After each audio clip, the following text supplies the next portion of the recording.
welcome back to Randall House Farms. Today we're taking a brief detour from garden content to talk about something that is near and dear to my heart. It not only affects me, but many people, probably people that you know, or maybe even yourself.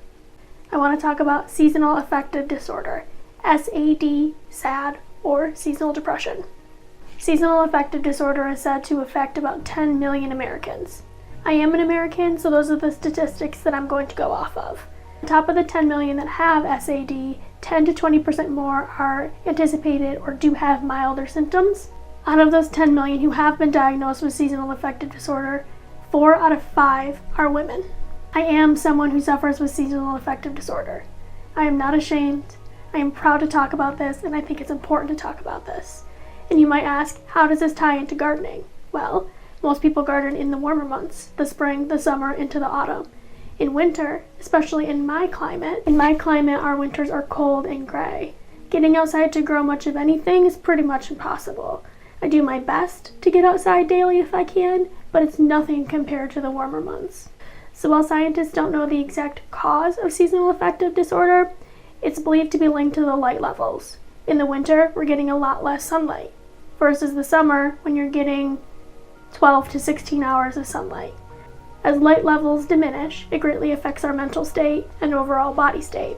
They believe that the lack of sunlight can decrease serotonin levels, therefore increasing depression. The lack of sunlight can also mess with the body's internal clock. Our sleep-wake cycles are often dictated by the sun. It's called circadian rhythm. The lack of light can mess with that, making getting to sleep difficult and waking up difficult. Symptoms of seasonal affective disorder can include lack of energy, difficulty sleeping or waking, weight gain, weight loss, lack of interest in things that you once enjoyed, and just having a general depressed mood. While I first and foremost recommend talking to your healthcare professional if you believe you are suffering with seasonal affective disorder, I've also found some tips and tricks to help you deal with this on your own. Please seek professional help if you believe that you are suffering. Let's get into the things that I do to help me manage my seasonal affective disorder. First and foremost is a type of treatment. It is called light therapy. Basically what these lights do, they have specific lumens, much like our grow lights, that mimic the sun. Use of these lights daily for a specific period of time and a specific distance from your skin kind of tricks your body into believing that it's natural sunlight. This overall helps increase your mood. It also helps with your sleep-wake cycles. I have 3 of these lights, one at my home office, one in my living room, and one at my work desk. And I use them daily for at least 20 minutes, but often up to a half hour, 45 minutes while I work or read. I always have it on while I enjoy my first cup of coffee in the morning during these times. And it's kind of like a little treat for myself. I will say that you have to use these devices daily and consistently to experience the positive effects. I'll leave a link down below to the couple that I have. They're all made by the same company and they're called Happy Lights. And I think this is a great non-invasive treatment for anyone of any age, including children.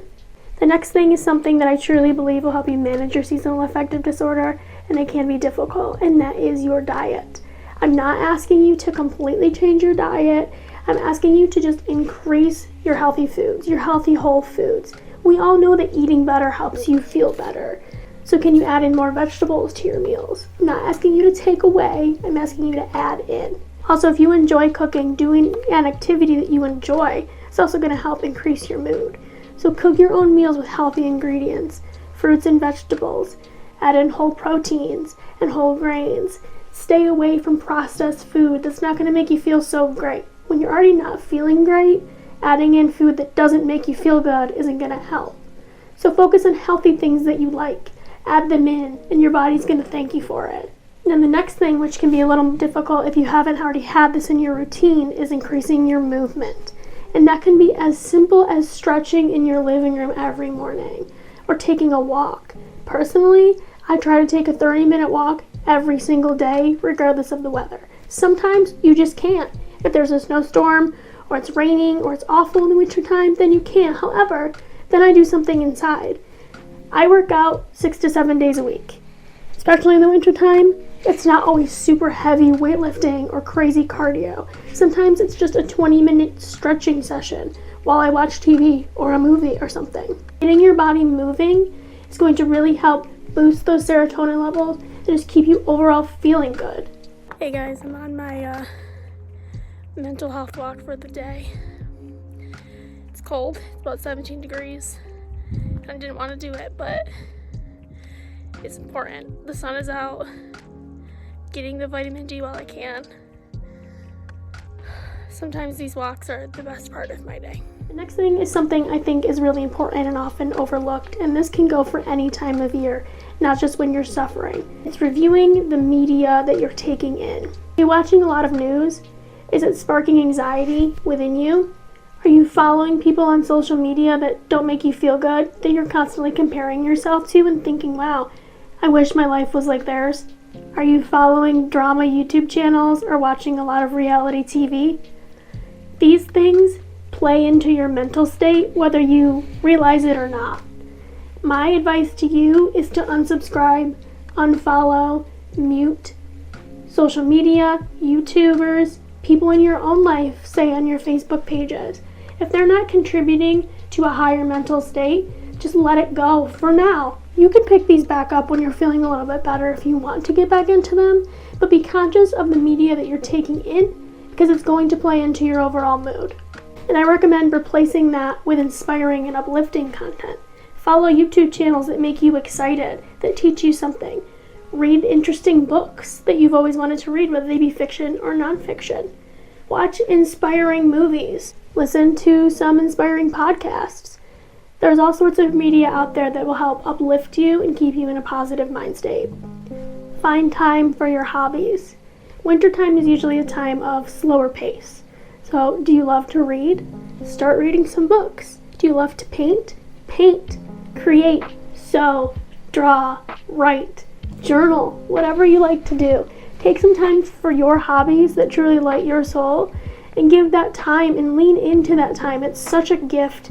And a lot of the time in the summer, especially as gardeners, we don't have that downtime.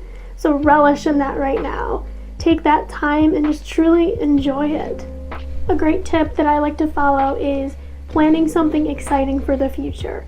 And this can be small, anything. You can break it down by day. Are you really excited for your dinner that night? Are you super excited to go on a date on the weekend with your significant other? Maybe you planned a trip for 6, 7, 9 months down the road. Planning small things to look forward to can really help you get through a difficult time. And although I know it is difficult when you're feeling down and your energy is depleted and it's cold and gray and snowy outside, it's just leaning into that season. Every season is beautiful.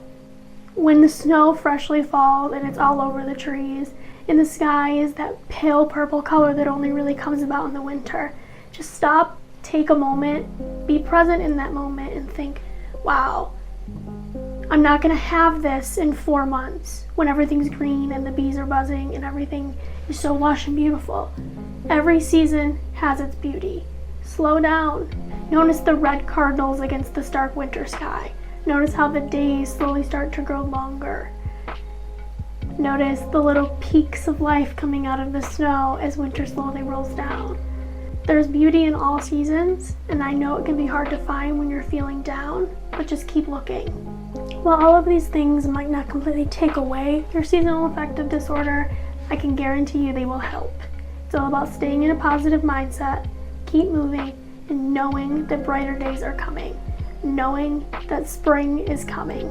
I promise you, spring comes every single year, and we wait for that, especially as gardeners. There's going to be life, there's going to be things to grow, and vegetables to pick, and fruit to pick, and better days are coming. Just keep going, day by day, looking towards that brighter future. So please know, if you are suffering or suffer, you're not alone. Do not be ashamed. It is so common to feel this way. I'm right here with you. If you want to send me a message to tell me how you're feeling, we can talk about it. I'm more than happy to be there for you. I know that this content is a little different from what I normally post, but I think this is very important. I want to thank you for spending some time with me today, and I'll be seeing you again real soon. Until next time.